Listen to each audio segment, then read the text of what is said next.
hello. This is your Miss Universe 1981. This is Marimar Vlog. And welcome to this video. To this video po, after 3 days, hindi ako naka-upload. So, I miss you guys. Pupunta tayo ng farm dahil magluluto po tayo ng ulam para sa mga aklang na iwan dito sa farm. Ayan na. So before natin punta tayo ng kusina, ayan ang pinakamaga-pack. Feeling ang nagmamaganda. Ginawa ko. Post pack. Pack. Ginawa ko. So dito na tayo sa ating kusina kung saan ay dito nga tayo na-process or nagluluto, diba? So prepare po natin ang ating mga kailangan. So I check the basket and then yan po ang lagayan ng ating mga tuyo. So may mga tuyo naman. So I am planning na magsahog ng tuyo sa ating lulutuin ngayon. By the way, magluluto po tayo ng ayan na ang ating mga ingredients, ang ating bagu beans, meron tayong nabili din na ferns or pako, meron binili din tayong bamboo shoot or ano ba pangalan ng bamboo shoot dito? Nalimutan ko, basta bamboo shoot yon.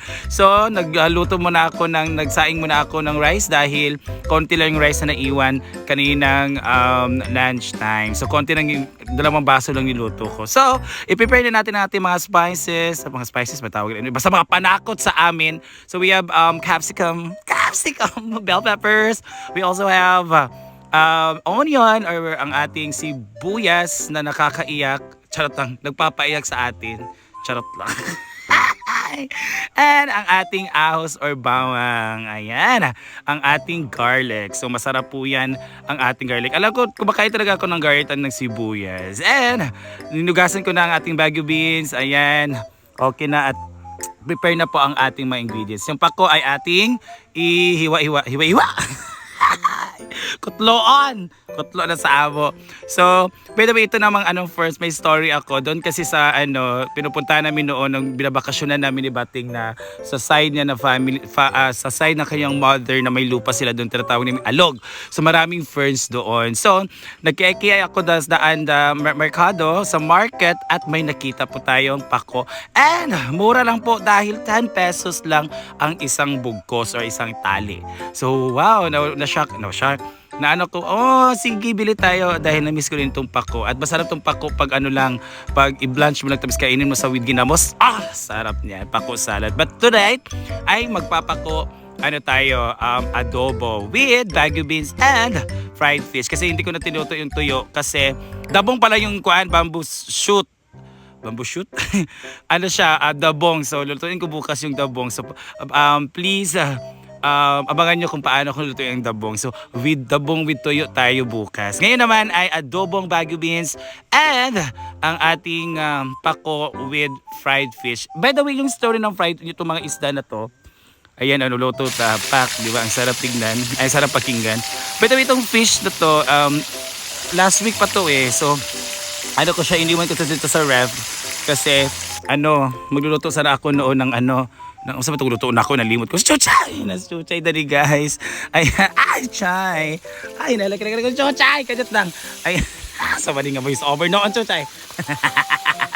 Ayan, so babalik na rin natin ating bamboo shoot, ang ating fish. Ayan. So ganyan po talaga magluto tayo ng fish. Dapat crispy kasi masarap talaga yung crispy. Kasi yung ulo ng isda, kinakain ko yan guys. Oo, yung skeleton lang yung hindi ko kinakain. Even the kanyang buntot, ang sarap niyan. Tabang nakakain talaga lahat. Maliban yung skeleton ba yung nasa gitna ng buto. Skeleton ba yun? Or sa tawag yung kalabira mo nasama. Hiro ko chuchay. Ayan. And sa kabila ay magpainit tayo ng ating special lakawali courtesy of Rhea Filingera. Painit tayo ng mantika din. And after pag mainit na mantika ay ihalo natin or lulutuin natin. Ang pinakauna talagang ginagawa ko or dinalo ko is yung sibuyas or yung ating onion. Kasi yung onion, yun po yung matagal maluto compared to garlic. Kasi yung garlic kasi madali lang yung mapago ba. Inunod ko na rin itong ating red peppers. Kasi itong red peppers at yung atsal, kinakain din namin yan ni Argel. Masarap kasi yan, especially sa lechon.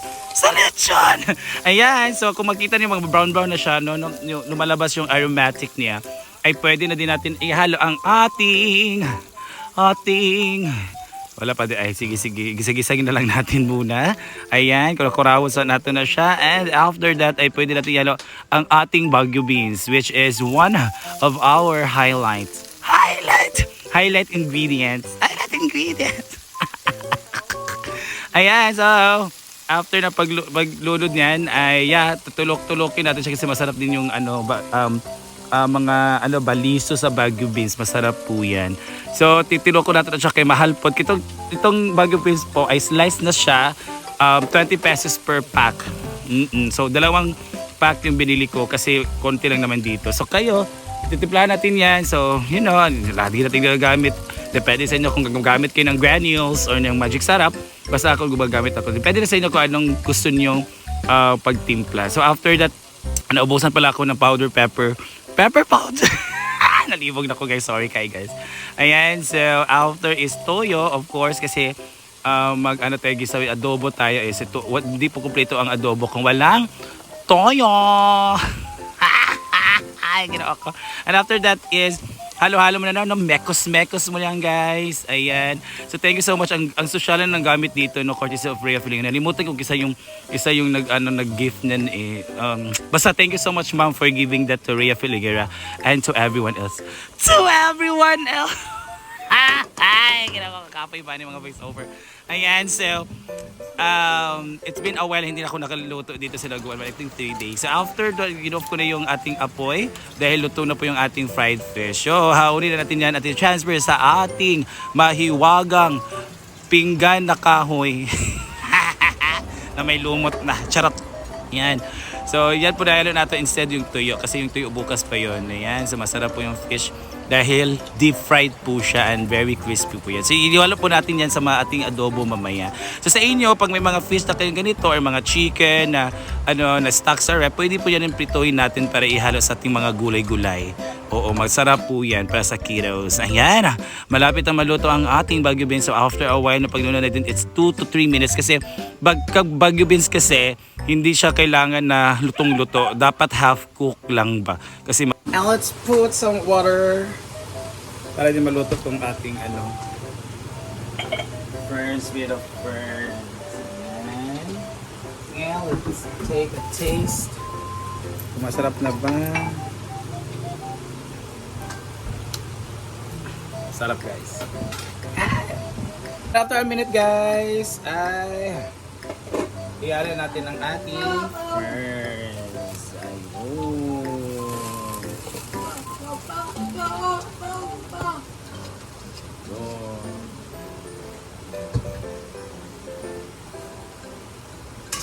And of course, ang ating fishes in the ocean. And ating first, nalo na po ang ating fish. Ito ay halo-halo na po natin ito. Halo-halo. Ayan, diba? Kahit ano pong gulay, masarap po yan igis sa ating adobo guys.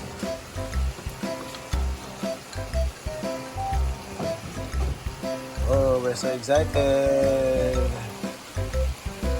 Yan, tamang halo lang. Kasi madali ito malutong first natin kasi it's type of leaves na nagulay-gulay.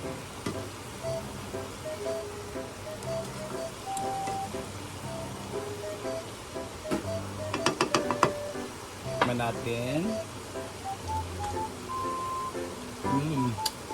Sarap. Of course, after 3 minutes, luto na po ang ating Baguio beans with ferns and dried fish. So, pwede tayong kumain. Let's eat guys. Let's take it off. And luto na. Let's eat!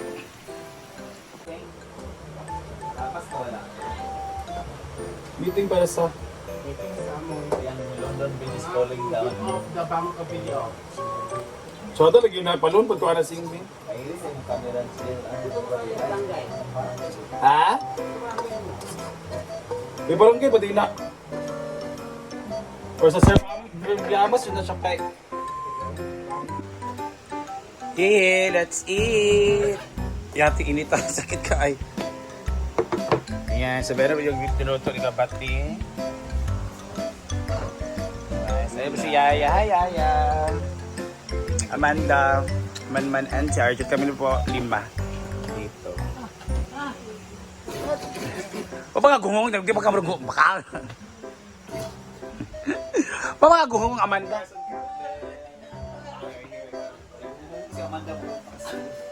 Pa mga gungong, di ba may kasabot? Alam ko ni Mayma. Aling na. Alot na kanon na hilaw, wala paginting. Hilaw din na? Oo. Alam, wala ko naglungag kaya abi na kong... Ay, ang ilungag, duwa na ka baso. Kaya man guys, duwagan naman yun. Tubig?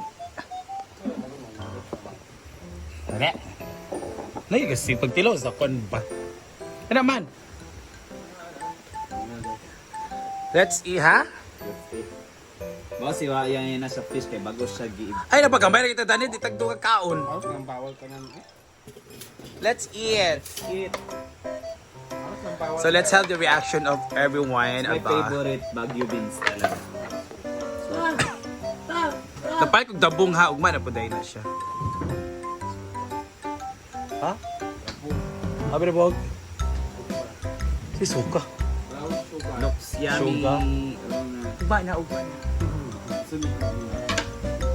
Yeah, let's eat guys. Kami na po dito.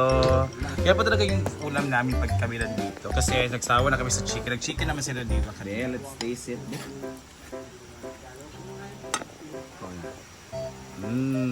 Sarap.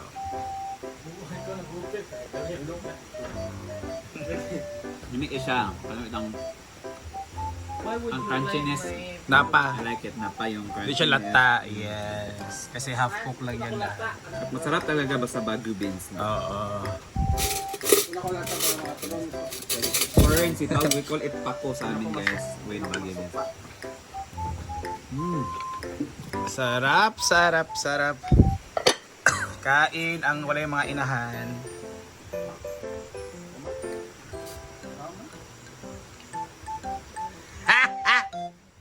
Ganyan po siya mag-live. Yeah. Thank you for watching guys. Kain muna kami. Gayahin niyo po Libre to tambal. para masarap. Para sa imong mama. Kasi yung ipon, nagpaibot ng siya. Ay. Let's eat. And... Wala, pa'y basaw.